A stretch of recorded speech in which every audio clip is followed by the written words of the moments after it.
is Kaylee from the El Centro Student Counseling Center, and I wanted to check in with you this week to talk about something that I think is always relevant, but it seems to be particularly relevant right now, and that's self-compassion. So for so many of you like me, we are going through unprecedented, unknown times.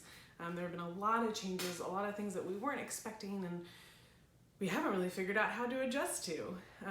So I know for a lot of you, and for myself included, I've had some classes that have moved online that were before in person. I'm adjusting to that. I have a small child, so I am now learning how to homeschool while working.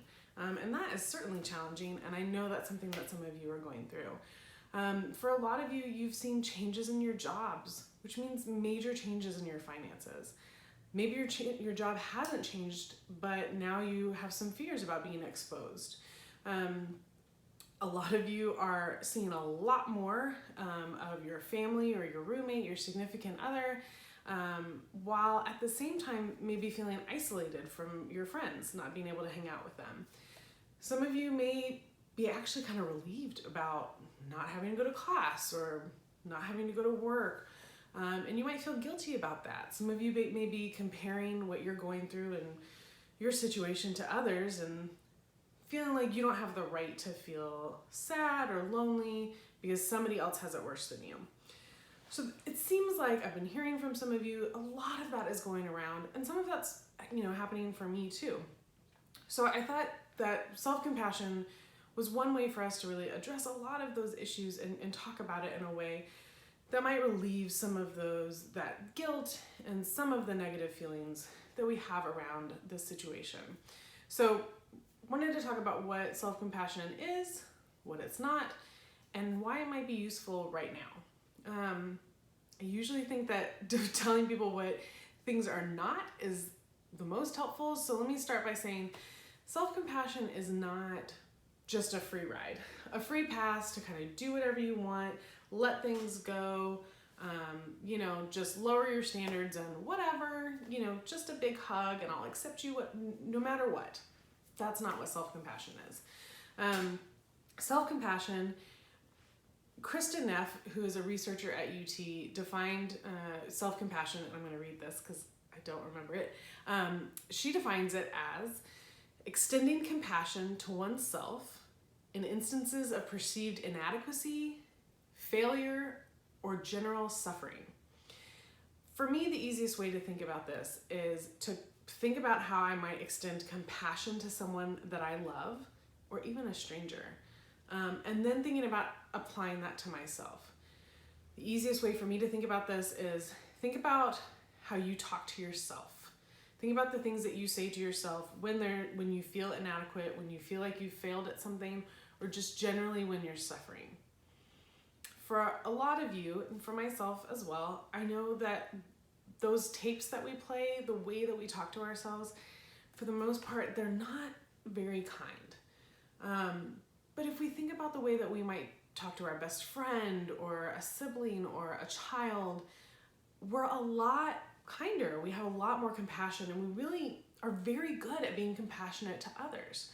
So, think about a child coming home and not having done well on an exam, or this could be a sibling, right? You might say, look, well, did you study for it? Maybe you just had a bad day. Let's talk about, that sucks. I'm sorry.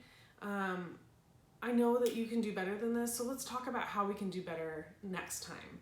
But right now, let me give you a hug and know that, this test is one test of a million that you've taken. So we're going to move past this and we're going to get through this. My guess is that that's not how a lot of us would talk to ourselves after we do not well on an exam. We're going to beat ourselves up. We may call ourselves names like stupid, or, you're not worthy of being in school or of your scholarship or whatever is going on, right? So kind of tuning into the way that we talk to ourselves versus the way that we talk to others. Think about the kindness and the compassion that you would extend to others, and then try to extend it to yourself. Now, I know that a lot of you may be thinking, because it's something I've certainly thought and something that I've heard a lot, Well, so if I just am like kind to myself all the time, I'm not going to hold myself accountable, and it sounds like I'm kind of lowering my standards, or I'm just going to kind of let things go. And that's a really good point and a really good question. But researchers like Kristen Neff have actually looked into this, and what they found is the opposite is true. That may feel uncomfortable for us or kind of shocking to us, but it really makes sense if you think about it in terms of how you might talk to a child.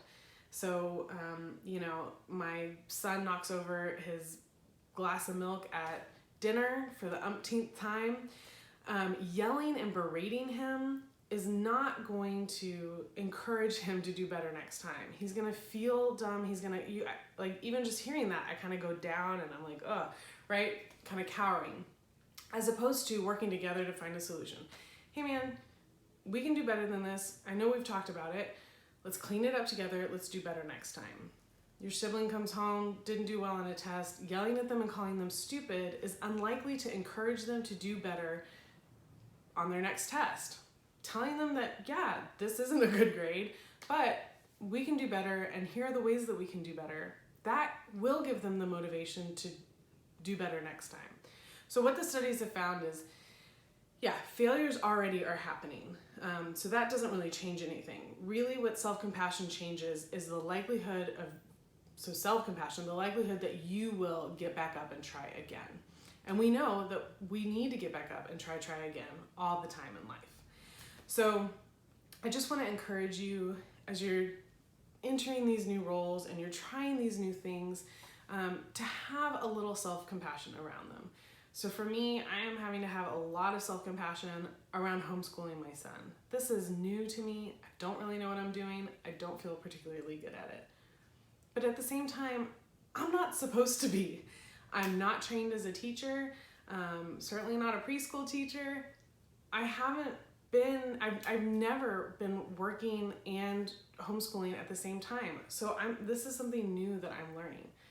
I think a lot of you can resonate with that. I think a lot of you can identify with that feeling of, whoa, there's a lot of new going on. I don't really know what I'm doing, and I'm just doing the best that I can. So just trying over this next week to really be able to extend compassion, talk with yourself the way that you would talk with your best friend, your sibling, your child. Extend that compassion. Again, we're not removing accountability. You're just saying, hey, that may not have been how we wanted it to go, but I still love you. You still deserve a hug, and we're gonna do better next time. We'll just try again. All right, I hope y'all have a great week. I'll talk with you soon. Bye.